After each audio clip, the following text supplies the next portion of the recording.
We're now at fence 12, which is the Karcher cottages into the water.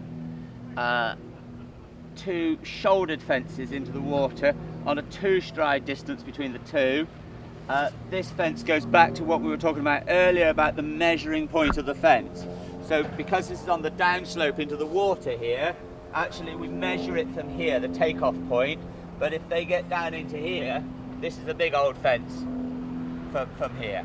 But they won't get there. They have a little ground line and a bit of ground here that they can jump from. This is 140 high, the top of this brush into the water.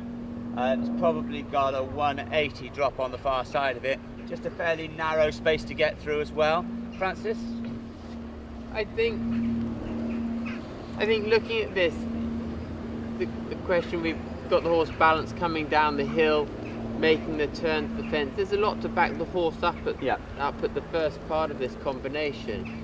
And I would say that we need to balance them having come down off the hill, off the turn, and then ride forward to it to ensure that they still make the distance, but are punchy enough jumping into the water. So we jump out into the water and not sort of up and down into the water. Then, as far as travelling cross water, for us it's always very important that we keep the horse galloping or cantering in a very big, round, positive canter.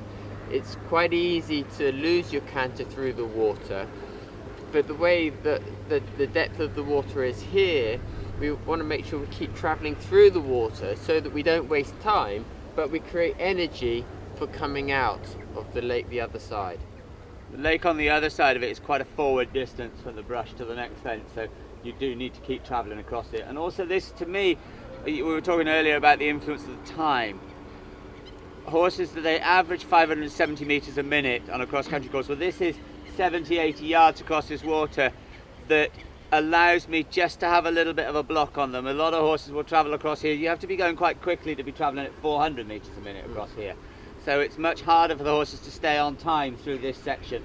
And as I said earlier, you know, we've come from that corner, then we've run down this very steep bank to jump over these fences, up another steep bank later. So time will be ticking away as you're coming through here.